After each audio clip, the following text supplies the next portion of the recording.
Et salut tout le monde, on se retrouve aujourd'hui sur la chaîne avec mon meilleur ami Alexandre et un nouveau décor parce que oui, j'ai emménagé dans mon nouveau chez moi et arrête de me regarder, ça me stresse. Pour vous parler d'un revue film-livre qui est sorti donc le 9 août. On va parler donc du grand célèbre La Tour sombre de Stephen King. Alors, moi je suis juste là en tant que amoureux du cinéma. Bon, je suis pas genre un expert, mais j'ai pas lu les bouquins, je suis uniquement là pour traiter le film, moi. Donc je sais pas qu'est-ce qu'elle va dire, je sais pas qu'est-ce qui va se passer, voilà. Et donc du coup, niveau La Tour sombre, Stephen King a écrit donc son premier roman, enfin c'est sorti en français sous le nom du Pistolero en 91, il a été écrit en 82 il me semble, et du coup ça date un petit peu beaucoup, c'est vachement vieux, et on se demande pourquoi ils ont sorti là maintenant tout de suite La Tour sombre en film, enfin moi je vais pas... Bah après ça dépend vraiment les gars, c'est pas la première fois que genre ils prennent un vieux truc genre Valérian, qui est sorti il y a pas longtemps. C'est une vieille BD à la base. Bah oui, normalement oui, mais pourquoi faire c'est juste qu'ils se sont dit tiens, après il y a peut-être les moyens aussi, tu vois, genre par exemple Valérian, si tu l'aurais fait à l'époque de Star Wars, enfin là où ils ont fait les Star Wars, ça aurait été un petit peu plus compliqué, tu vois, donc il y avait peut-être aussi une histoire de moyens et aussi d'inspiration. C'est vrai. Et donc du coup pour vous parler donc, de ce livre-là, je vais la rapprocher parce que voilà, avec la magnifique couverture dégueulasse du film. En gros, Stephen King a écrit donc La Tour sombre, donc on va suivre un pistolero qui poursuit un homme en noir pour retrouver des réponses et pour éviter en gros la destruction des mondes, des univers, des univers si vous voulez. Et donc du coup le pistolero qui s'appelle Roland, en gros c'est un chevalier, enfin le dernier, chevalier guerrier avec des pistolets, c'est trop bien. Et si vous voulez, on est là dans le livre, on est carrément dans un univers mais vraiment de science-fiction. Je n'avais jamais lu de science-fiction de ma vie avant et Stephen King m'a fait aimer, donc du coup je lirai la suite avec grand plaisir. Et comment dire que en fait il a construit son univers qui est vachement complexe et entier, pareil ses personnages sont... mais on ressent ce qu'ils ressentent si vous voulez. Et il y a tellement de questions que j'ai envie de lire vraiment la suite. Donc voilà. T'as lu que le premier pour l'instant ? Ouais, j'ai lu que le premier. Et justement, le film est basé sur le premier. Donc, si vous voulez, dans le bouquin, les personnages qu'on suit n'ont rien à voir avec le film. Déjà, même si Alex est contre ça, mais bon voilà, dans le livre, il est blanc, le pistolero, il est pas noir. Bah. Attends, mais non, mais attends. Laisse-moi finir. Et en plus, on n'est pas dans la Terre, si vous voulez. On est dans un monde complètement parallèle. Donc l'entremonde de ce qu'ils appellent. Et on passe par exemple, là, un moment qui m'a choqué, il arrive dans un désert, il va dans des villages, machin et tout. Et après, il est dans la montagne. Mais ça change d'un coup d'un seul en fait. Alors que dans le film... On n'a pas de référentiel de temps aussi, je trouve, dans le film. Voilà, alors que dans le film, on est directement, tiens, il y a Jake. Alors Jake, on le rencontre déjà, le gamin, le petit là, on le rencontre. Limite je crois aller aux 2/3 du livre, alors que dans le film on rencontre directement, c'est le personnage principal en définitive, alors que dans le livre c'est le pistolero le personnage principal et on suit sa vie. Il y a des moments de sa vie pareil que quand il était jeune et tout ça, comment il devenait pistolero, qu'on ne retrouve pas dans le film, et c'est ce qui est bien dommage en fait. Après c'est le problème des adaptations, t'auras jamais tout ce qu'il y a dans un bouquin. Oui, je veux bien être d'accord que ça soit qu'il n'y ait pas trop de fidélité non plus, mais là c'est rien à voir en fait, c'est un autre film. Oui, on peut pas dire que oui c'est tiré de La Tour sombre parce qu'il n'y a que la tour en fait. Voilà, mais je vais te ressortir la même connerie qu'ils ont fait pour Percy Jackson. Le bouquin Percy Jackson n'a rien à voir avec le livre. Genre le bouquin Percy Jackson c'est une page qu'ils ont fait pour le film, c'est genre... Bah ouais mais bon, enfin voilà, moi je trouve ça un peu... Mais après je trouve que autant Percy Jackson, le film en lui-même, c'est juste parce que je suis un fan de la mythologie grecque que j'ai aimé, mais sinon c'est un pur navet le bordel. Autant La Tour sombre, il y avait de l'action. C'est pas une histoire d'action, mais c'est que il a pas les défauts que peut avoir Percy Jackson ou d'autres films ou d'autres adaptations.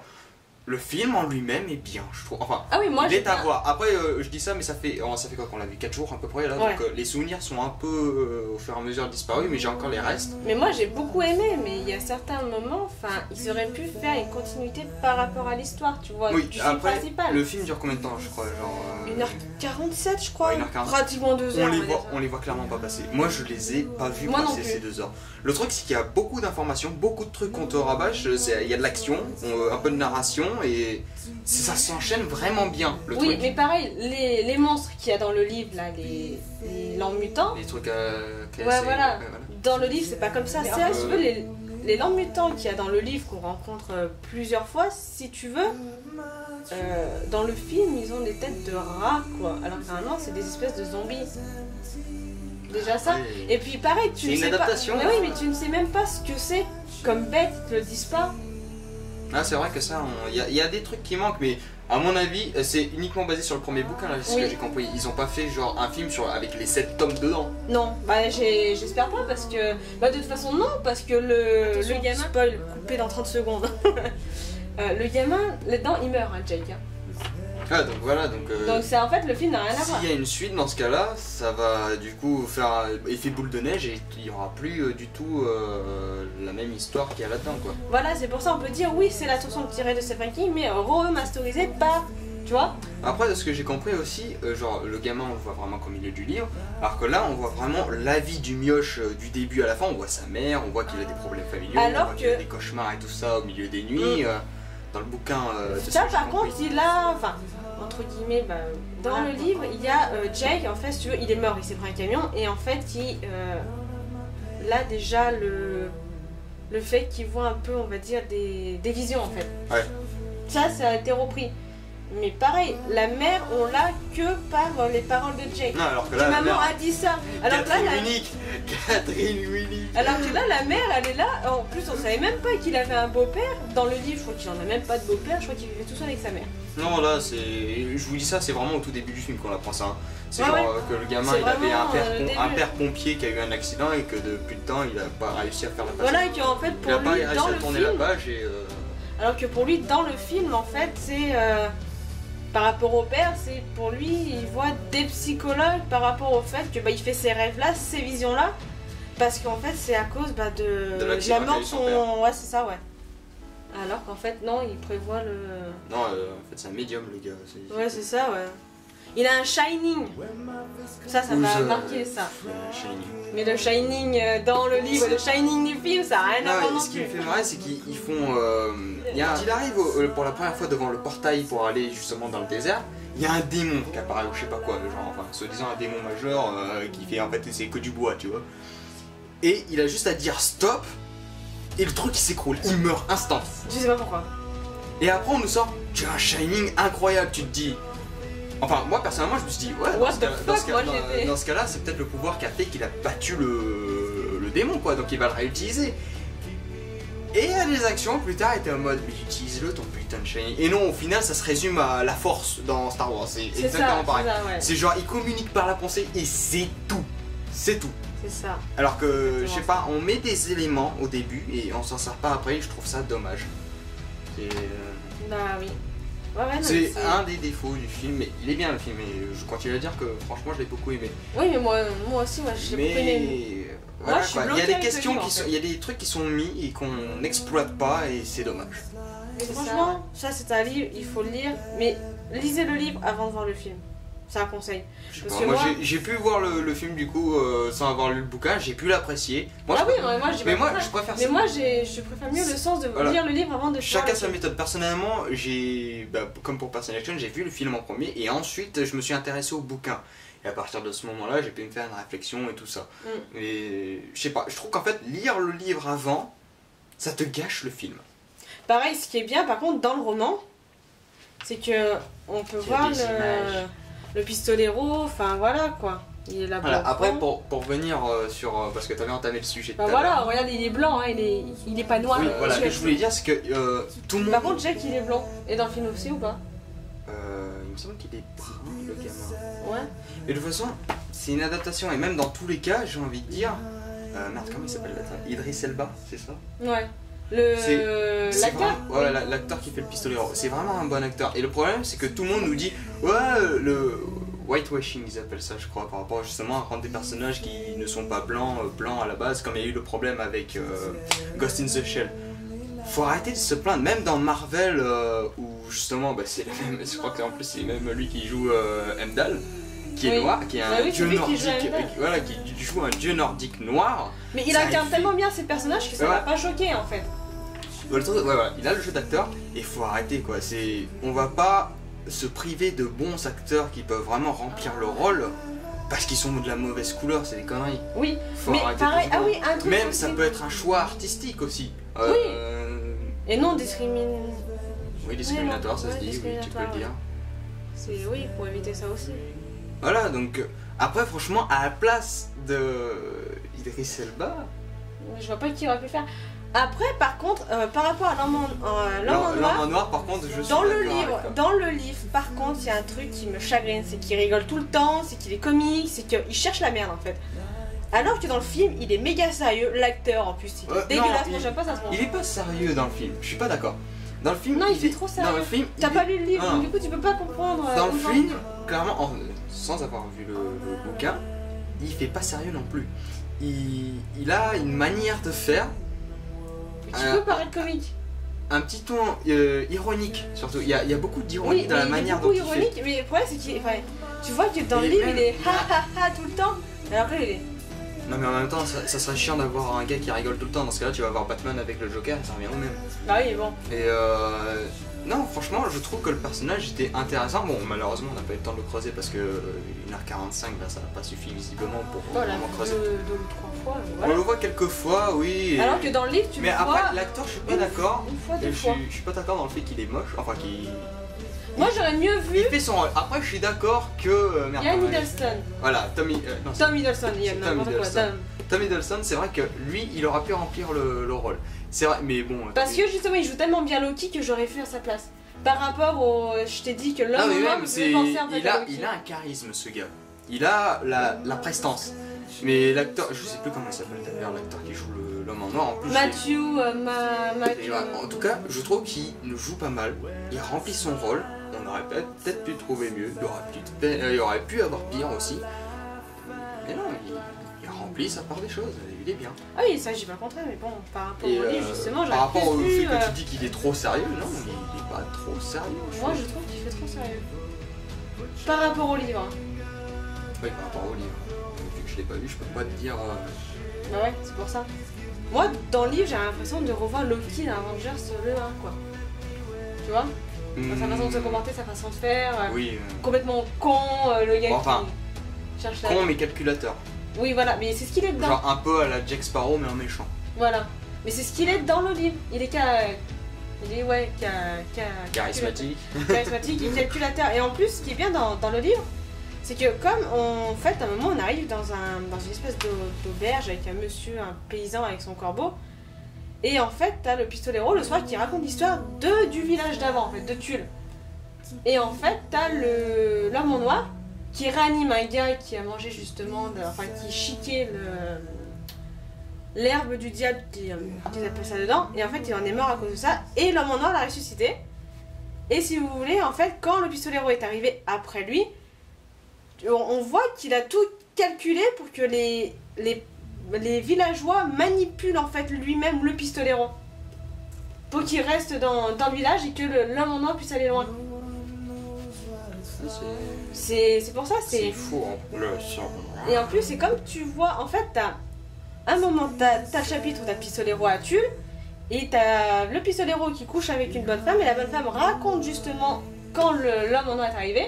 Tu vois que l'homme en noir, il calcule et qu'il est, mais là, mais de façon après, ironique. On ne peut pas, comme je te l'ai dit, on ne peut pas tout montrer dans un seul film. Moi, j'ai pas grand... Je pense avoir tout dit de ce que je pensais sur le film, quoi. Donc, moi aussi, de toute façon. Donc les acteurs, le problème de Poe, pour moi, ça pose aucun problème. Elba, il fait vraiment son job. Pareil pour le méchant, bon, le gosse, il a bien non plus, hein. Catherine Winnick, oh putain. Juste ça, on la voit pas souvent, mais alors quand elle est là, moi je suis heureux comme tout. On la voit 2 fois, je crois. Et encore. Catherine Winnie. Tu me saoules. Quoi, c'est une des reines d'internet, putain.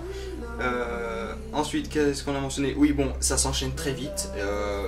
Il y a des questions qu'on peut se poser quand même, genre par exemple, comment ça se fait que genre il y ait des terres où ils sont au courant des téléporteurs et tout ça, de la tour sombre et tout, Ah oui, ça aussi, Et il que n'y a la pas terre- là-dedans. et que la terre clé, enfin la terre clé qui est notre terre à nous, enfin notre terre, ne soit pas au courant. Oui. Mais par contre, Au, dans au le... moins une élite qui soit au courant, tu vois. Genre apparemment il y a juste un Gugus qu'on voit qui est au courant des choses qui se trament parce qu'ils enlèvent des enfants et tout ça pour utiliser En fait, on leur dirait pouvoir. Miss Peregrine dans ce que je suis en train de lire là. Ils kidnappent les enfants. Les méchants. Voilà, donc à part un Gugus qui sait qu'est-ce qui, Ouais, c'est ça, ouais. que font les gars et c'est tout quoi. Pareil, il n'y a pas de téléporteur dans le livre. Ah bon? Non. Ils font comment? Et justement, t'es pas sur la Terre. Jake, il est directement dans le désert. Ah bah. Donc voilà. De toute façon, je mettrai un spoil. Ouais, bon, de toute façon tu C'est pour mettras un petit alerte spoiler En fait, dessous, t'as- genre, bien, allez, bien là, tu vois. T'as ici, la là. planète, c'est quoi? C'est dans le livre, t'as même pas une demi-page. Pour dire, oh Jake il s'est tapé dans un camion pour revenir. Et c'est l'homme en noir qui l'a fait venir dans le désert. Ça, c'est un peu con ça. Parce qu'en fait, il est déjà mort. Enfin, il est comme mort. Ouais, c'est dommage dans ce cas-là parce que justement. Ça aurait fait une autre histoire Non, s'ils auraient suivi. mais même en dehors de ça, c'est genre si tu meurs en fait sur la terre, alors, entre guillemets la terre clé du film et que tu passes du coup dans l'autre monde, enfin dans l'autre C'est monde. l'homme en noir qui l'a emmené. parce Ça aurait qu'il est- été bien justement de voir parce qu'il y a une scène justement qui m'a marqué, c'est l'homme en noir justement qui, je sais plus si c'est au moment où il tue le père de Ronan ou Roland ou si c'est ou si il tue une autre personne, il lui fait t'aimerais savoir ce qu'il y a de l'autre côté et seulement il n'y a rien. Genre il appuie sur ce côté là comme quoi il n'y a rien quand tu meurs après et tout ça, alors que justement tu me dis ça par rapport au livre, mais justement on pourrait jouer aussi sur ça, sur l'entre-monde. oui, Qu'est-ce mais qu'il y a par- après l'entre-monde une fois que tu meurs dans Par l'entre-monde? exemple, quand t'as le gars qui est mort à Tulle, il est mort et quand l'homme en noir l'a ramené, il a dit à la meuf, si tu veux savoir ce qu'il y a de l'autre côté, tu lui demandes, tu lui dis 19. Il te dira la vérité. Donc voilà. Après, bah voilà encore un... Génique. 19. Ah, 19. Ça aurait été 42, ça aurait été sympa, tu vois, mais. Ouais. Donc voilà, il y a plein de petits trucs qui vont pas, mais enfin, je trouve ça con. Il y a juste la tour et les pistolets qui font que, bah regardez, on est dans la Mais tour. c'est vrai que le coup des pistoleros, par contre. Ah oui, ça, la tour. En parlant de la tour aussi au passage. La tour, dans le livre, ils ne veulent pas la détruire. Je peux pas dire. Dans le livre, ils veulent pas la détruire justement parce que l'homme en noir, attention gros spoil, il a en fait alerte. L'homme en noir en fait c'est un messager d'un gars qui est dans la tour. Du grand chef, je sais pas quoi, enfin voilà.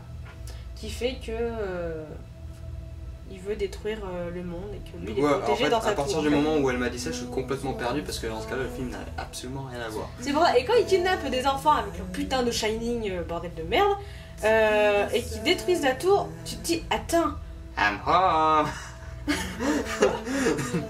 Non, il y en a qui comprendront s'ils regardent la vidéo. en fait, je t'ai pas écouté. Et donc, du coup, j'étais en mode, pourquoi ils détruisent la tour alors qu'il y a son maître dans la tour? Et il comprend pas tout là. Non, mais alors que dans le film, on nous explique que c'est plutôt genre la tour protège je sais pas combien d'univers. Oui, c'est ça. dans Mais elle protège Et aussi. que parce genre, c'est et que le- genre l'homme en noir serait plutôt à l'extérieur, enfin moi perso je l'ai compris, qui viendrait de l'extérieur de ce cercle de protection de la tour noire. Oui. C'est tout ce que j'ai Alors compris. que dans le livre, c'est pas comme ça. Enfin, ça aussi, c'était assez perturbant. Donc, bon, n'hésitez pas à nous dire ce que vous en avez pensé du livre et du film. Des différences aussi, si on a tort ou raison. Et puis, Différence 6. les différences aussi. Les différences aussi. Enfin bon, voilà. Donc sur ce... Toulouse. Putain, Toulouse. Donc sur ce, bah, on vous laisse sur cette blague complètement débile. Et on se retrouve pour la prochaine vidéo. Bye.